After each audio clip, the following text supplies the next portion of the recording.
Welcome to part 2 of output parameters, and we're talking about output parameters for stored procedures, and we're going to take off right where we left off in part 1. And if you remember, in part 1, we created our stored procedure and we added output parameter to it, and we talked about a lot of things here. We talked about the at row count, system variable, global variable. And so let's talk about how we're going to execute this stored procedure now and catch that output parameter and use it. Notice we're going to execute our stored procedure ML here, and we're going to pass in a value for that first input variable, which is at LName, and we're just going to use a wildcard character, and we want every last name that begins with B and has any other letters after that. We'll put a comma. And now we want to utilize our output variable. And again, let me click down here. Notice we declared one to catch the output variable. And so what we're going to do here is we're going to say at numRows, which is the output variable inside there, right here. This is where it gets a little confusing. We're going to take that output that's coming back from the stored procedure and load it into the variable that we just set up. And we're going to remind the compiler once again, hey, this is output, okay? So we're going to take the output variable that we created up here, and we're going to catch what's coming out into the variable that we created right here. And then we're using a little output here to remind, if you want to think of it that way, the compiler of what's going on. So at that point, when we execute the stored procedure, it has loaded the at row count variable value into at numRows, which is the output variable. We're capturing it, putting it into RET-ROWS return rows that we just created. And now we are going to use that. We're going to put a select query here. We're going to say select at RET-ROWS as, and we're just going to give it a name, rows. All right, so what we're going to get is two record sets. We're going to get this record set where we select the last names that all start with B right here.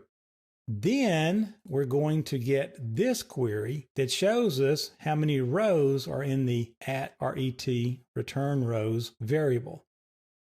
So let's execute all this. We're going to declare a variable. We're going to execute our stored procedure, grab the output, load it into our RET rows, and then show a query that returns that value for rows. All right, so let's execute this. And notice this is a little confusing for the way I have my screen laid out. And if I move the arrow down, you can see it's a split screen, so I'll pull it up some. This up here is the result set for that first query, the select last name from person where last name is like. And notice we told it all B's. There's 1,205 rows. Well, if I come down here in my execution, the select return rows as rows is what's showing right here. And notice it's 1,205. Now I want you to notice something that's kind of interesting. If I look up here, if I click up here, it says 1,206 rows were returned. But if I click right in here, it says 1,205.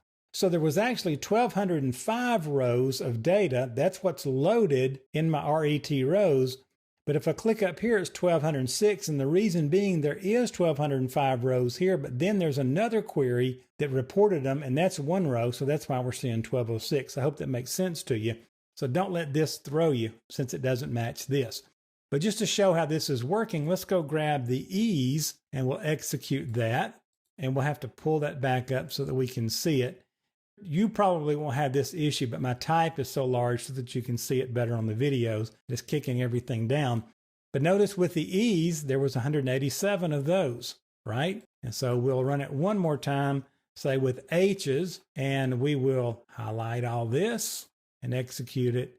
And there are the H's, and there's 1,208 of those. Now, if you can get this very simple example of how to use output rows, and especially the logistics of naming it as output up here when we create our store procedure, then declaring a variable to catch it, and then catching it right here. Once you can kind of get that, and it's a little hard for people at first. Some people just grab this stuff, and some have to work at it a little bit.